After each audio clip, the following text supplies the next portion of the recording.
ਮਾਲਵੇ ਨੂੰ ਕੈਂਸਰ ਦੀ ਬੈਲਟ ਮੰਨਿਆ ਜਾਂਦਾ ਤੇ ਸਮਾਜ ਸੇਵੀ ਸੰਸਥਾਵਾਂ ਵੀ ਇਸ ਤੇ ਬਹੁਤ ਕੰਮ ਕਰਦੀਆਂ। ਪੈਸਟੀਸਾਈਡ ਬਹੁਤ ਜ਼ਿਆਦਾ ਪਾਈਆਂ ਜਾਂਦੀਆਂ ਇਸ ਨੂੰ ਲੈ ਕੇ। ਪਾਣੀ ਵੀ ਮਾੜਾ ਤਾਂ ਕਿ ਕੈਂਸਰ ਆ ਜਿਹੜਾ ਵੱਧ ਰਿਹਾ ਉਸ ਨੂੰ ਲੈ ਕੇ ਵੱਖ-ਵੱਖ ਸੰਸਥਾਵਾਂ ਤੇ ਸਰਕਾਰ ਵੀ ਉਪਰਾਲੇ ਕਰ ਰਹੀ ਹੈ ਕਿ ਕੈਂਸਰ ਨੂੰ ਰੋਕਿਆ ਜਾ ਸਕੇ। ਬਠਿੰਡੇ ਤੋਂ ਇੱਕ ਟ੍ਰੇਨ ਵੀ ਚੱਲਦੀ ਆ ਜਿਹੜੀ ਬੀਕਾਨੇਰ ਜਾਂਦੀ ਆ, ਜਿਸ ਵਿੱਚ ਬਹੁਤ ਸਾਰੇ ਕੈਂਸਰ ਦੇ ਮਰੀਜ਼ ਜਾਂਦੇ ਨੇ ਤੇ ਜਿਸ ਨੂੰ ਕੈਂਸਰ ਟ੍ਰੇਨ ਹੀ ਹੁਣ ਕਿਹਾ ਜਾਂਦਾ ਹੈ। ਭਾਵੇਂ ਕਿ ਪਿਛਲੇ ਸਮੇਂ ਤੋਂ ਡਾਕਟਰਾਂ ਦਾ ਕਹਿਣਾ ਕਿ ਮਰੀਜ਼ ਜਿਹੜੇ ਬੀਕਾਨੇਰ ਜਾਣੇ ਘਟ ਗਏ ਨੇ ਤੇ ਹੁਣ ਏਮਜ਼ ਹਸਪੀਟਲ ਬਠਿੰਡਾ ਵਿਖੇ ਖੁੱਲ੍ਹ ਗਿਆ, ਉਸ ਨੂੰ ਲੈ ਕੇ ਉੱਥੇ ਇਲਾਜ ਕਾਫੀ ਵਧੀਆ ਹੋ ਗਿਆ। ਡਾਕਟਰਾਂ ਦਾ ਕਹਿਣਾ ਵੀ ਹੁਣ ਮਰੀਜ਼ ਬੀਕਾਨੇਰ ਨਹੀਂ ਜਾ ਰਹੇ। ਕੱਲ ਵਰਲਡ ਕੈਂਸਰ ਡੇ ਹੈ, ਇਸ ਨੂੰ ਲੈ ਕੇ ਏਮਜ਼ ਹਸਪੀਟਲ ਵਿੱਚ ਕੈਂਪ ਲਗਾਇਆ ਜਾ ਰਿਹਾ ਤੇ ਡਾਕਟਰਾਂ ਨੇ ਕਿਹਾ ਕਿ ਵੱਧ ਤੋਂ ਵੱਧ ਲੋਕਾਂ ਨੂੰ ਇੱਥੇ ਆਉਣਾ ਚਾਹੀਦਾ। ਵਿਸ਼ੇਸ਼ ਤੌਰ ਤੇ ਉਹਨਾਂ ਨੇ ਔਰਤਾਂ ਦੇ ਕੈਂਸਰ ਦੀ ਗੱਲ ਕੀਤੀ ਕਿ ਜੋ ਬ੍ਰੈਸਟ ਵਿੱਚ ਔਰਤਾਂ ਦੇ ਕੈਂਸਰ ਹੈ, ਇਸ ਧਿਆਨ ਰੱਖਣਾ ਚਾਹੀਦਾ। ਡਾਕਟਰਾਂ ਨੇ ਜਾਣਕਾਰੀ ਵੀ ਦਿੱਤੀ ਕਿ ਉਹਨਾਂ ਤੋਂ ਬਚਾਅ ਕਿਵੇਂ ਕੀਤਾ ਜਾ ਸਕਦਾ ਤੇ ਜਿਹੜੇ ਆ ਕੇ ਸਾਡੇ ਕੋਲ ਟੈਸਟ ਕਰਾ ਸਕਦੇ ਨੇ ਤਾਂ ਕਿ ਉਸ ਤੋਂ ਬਚਿਆ ਜਾ ਸਕੇ। ਕੀ ਕਹਿਣਾ ਹੈ ਡਾਕਟਰਾਂ ਦਾ ਇਸ ਮਾਮਲੇ ਵਿੱਚ ਤੇ ਕਿਵੇਂ ਬਚਾਅ ਹੋ ਸਕਦਾ ਹੈ, ਤੁਸੀਂ ਸੁਣ ਸਕਦੇ ਹੋ। ਹਾਂਜੀ ਡਾਕਟਰ ਸਾਹਿਬ, ਕੀ ਨਾਮ ਹੈ ਤੁਹਾਡਾ? ਕੀ ਕਹਿਣਾ ਚਾਹੁੰਦੇ ਜਿਹੜਾ ਕੈਂਸਰ ਜਿਸ ਤਰ੍ਹਾਂ ਮਾਲਵੇ ਵਿੱਚ ਫੈਲ ਰਿਹਾ ਹੈ, ਕਿਸ ਤਰ੍ਹਾਂ ਦਾ ਜਿਹੜਾ ਹੈ, ਕਿੰਨੇ ਤਰ੍ਹਾਂ ਦਾ ਕੈਂਸਰ ਹੈ ਤੇ ਕਿਸ ਤਰ੍ਹਾਂ ਦਾ ਇਲਾਜ ਹੈ? मेरा नाम डॉक्टर सपना मार्कस भट्टी है एंड मैं रेडिएशन ऑन्कोलॉजी में एसोसिएट प्रोफेसर हूँ एम्स हॉस्पिटल में। और बेसिकली हम यहाँ पे हर प्रकार के कैंसर का इलाज करते हैं। यहाँ पर साढ़े कोल सर्जिकल ऑन्कोलॉजी, मेडिकल ऑन्कोलॉजी और रेडिएशन ऑन्कोलॉजी तीनों ही सुविधाएं उपलब्ध हैं। और यहाँ पे हर एक प्रकार के कैंसर आते हैं, बट मुख्य रूप से जो फीमेल्स में कैंसर आते हैं वो ब्रेस्ट कैंसर पहले नंबर पर है। दूसरे नंबर पर अभी भी गर्भाशय के मुंह का कैंसर है, जिसे हम सर्वाइकल कैंसर मुख्य रूप से कहते हैं।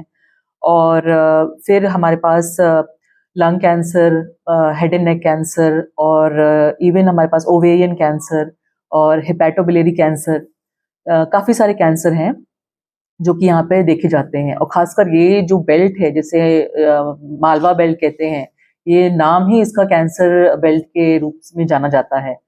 तो यहाँ पर प्रायः हम हर दिन कम से कम 5 से 6 नए कैंसर हम अपने डिपार्टमेंट अकेले में ही देख लेते हैं। तो ये काफ़ी बड़ा नंबर है जो हम देख रहे हैं। और तो हम मुख्य रूप से आज मैं बात करना चाहूँगी ब्रेस्ट कैंसर के लिए।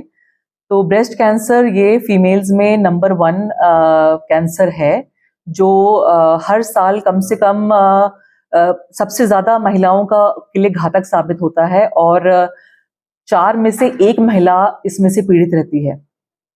तो हमारा जो हमारी जो सारी हमारी जो कोशिश है बेसिकली वो ये है कि हम ज़्यादा से ज़्यादा इसको होने से रोकें, ना कि हम जब ये फैल जाए और इसका ट्रीटमेंट करें तब इसको हम बहुत ज़्यादा इसमें कोई चेंज ला नहीं सकते हैं। ट्रीटमेंट ठीक है, काफ़ी हद तक मदद करता है इसको रोकने में या इससे बचाव में, लेकिन जो इसका प्रथम चरण है जब ये होता है, इवन फर्स्ट स्टेज से पहले, जिसे हम कहते हैं प्रिवेंशन, बेसिकली हमारे डिपार्टमेंट का यही मोटो है कि prevention is the best cure. हम इसकी प्रिवेंशन वाला जो स्टेज है उसको किस तरह से हम कंट्रोल कर सकते हैं, किस तरह से बढ़ा सकते हैं, उस पे हम अपने डिपार्टमेंट हमारा जोर डाल रहा है।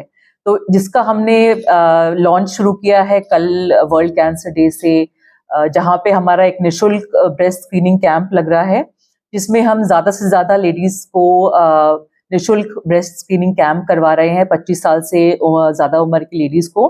और हमारा पूरा डिपार्टमेंट उसमें इन्वॉल्व है। और वहाँ पे हम एक छोटी सी डिवाइस आती है मैमो स्कैन करके, जिससे हम हर एक जो भी लेडी आएंगी उसमें हम उनके ब्रेस्ट को स्कैन करेंगे और उसमें ज़्यादातर जो लंप होता है वो डिटेक्ट हो सकता है किसी भी FNAC या बायोप्सी के पहले। तो उससे जल्द से जल्द पता लग सकता है कि किस तरह से हम पकड़ सकते हैं बीमारी होने से पहले। तो ये एक तरीका है बीमारी को कम करने का, बीमारी को रोकने का। दूसरा तरीका है कि घर में हम किस तरह से इससे बचाव कर सकते हैं। जो लेडीज या जो माताएं हमारी गांव में बैठी हैं या जो यहाँ पे आने से शर्माती हैं, जो नहीं आ सकती, वो कैसे रोक सकती हैं घर में बैठे ही, उसके भी कुछ तरीके हैं।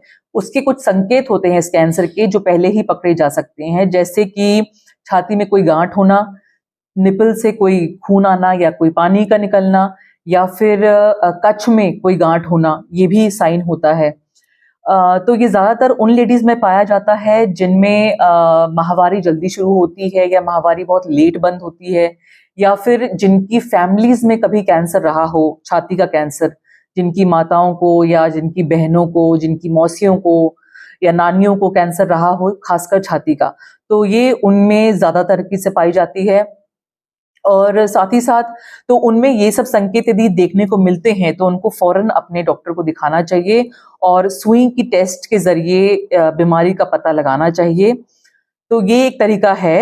और घर में वो खुद अपने छातियों को ये 4 उँगलियों से पैल्पेट करके, मतलब दबा कर देख सकती हैं चारों तरीके से, जैसे सुई की घड़ी होती है, जैसे घड़ी होती है और सुई घूमती है उसमें, उसी प्रकार चारों तरीके से ये घुमा के अपने हाथ को फेर कर चंगी तरह वो देख सकती हैं नहाते वक्त। और यदि किसी प्रकार की उनको गांठ लगती है उसमें, तो वो उसको अपने डॉक्टर को या आंगनवाड़ी नर्स को या उनके हमारे कुछ सेंटर्स भी हैं गांव में, जैसे कि बादल में है और आसपास के गांवों को भी एम्स ने गोद लिया हुआ है, तो उस गांव को देख सकती है, उस गांव के डॉक्टर को दिखा सकती है और वो हमारे पास में रेफर कर देंगे ताकि हम उसका इलाज कर सकें। तो इस टाइप के कुछ हमने कदम लिए हुए हैं, उठाए हुए हैं कैंसर को रोकने के लिए। मैम जे गल की जाए ਜਿਹੜਾ ਤੁਹਾਡੇ ਕੋਲ किस तरह का इलाज है, जिस तरह ज़्यादातर लोग राजस्थान ਦੇ ਵਿੱਚ ਜਾਂਦੇ ਸੀ कैंसर के इलाज ਲਈ, ਇੱਥੇ ਕਿਹੋ ਜਿਹੇ ਪ੍ਰਬੰਧ ਕੀਤੇ? देखिए, अब वो काफ़ी पुरानी बात है जब लोग राजस्थान जाते थे। मेरे ख्याल से काफ़ी टाइम से लोगों ने अब भटिंडा की तरफ अपना रुख कर लिया है। यहाँ पर काफ़ी सारे अस्पताल हैं जो ऑलरेडी पहले इलाज कर दे रहे थे, बट अभी मेरे ख्याल से सारी सुविधाएं ऑलरेडी एम्स के अंदर उपलब्ध हैं। मेडिकल ऑन्कोलॉजी और सर्जिकल ऑन्कोलॉजी ऑलरेडी दे रही हैं अपनी सर्विसेज, और रेडिएशन ऑन्कोलॉजी बहुत करके मार्च के एंड में और या फिर अप्रैल के शुरुआती समय में यहाँ पे सर्विसेज अपनी शुरू कर देगी, जिससे कंप्लीट इलाज अपना सारा शुरू यहाँ पे हो जाएगा और मरीज को कहीं पर भी और जाने की जरूरत नहीं पड़ेगी। तो मेरे ख्याल से अब सारा इलाज यहाँ पे उपलब्ध है। पानी की गल करिए तो पानी बहुत ज्यादा ਧਰਤੀ ਹੇਠਲਾ ਪਾਣੀ ਜਿਹੜਾ ਪੀਣ ਯੋਗ नहीं है, उसके नाल भी इधर इस तरह की ਹੁੰਦਾ कैंसर का वाधा ਹੁੰਦਾ। देखिए, ये चीज है इसमें कि पानी में जो है यहाँ के थोड़ा सा लेवल जो है फर्टिलाइजर्स का वो थोड़ा ज्यादा पाया जाता है, तो उससे इंसिडेंस रिलेटेड है कैंसर का, बट कितना है और किस एलिमेंट के साथ में है वो कुछ क्लियर नहीं है।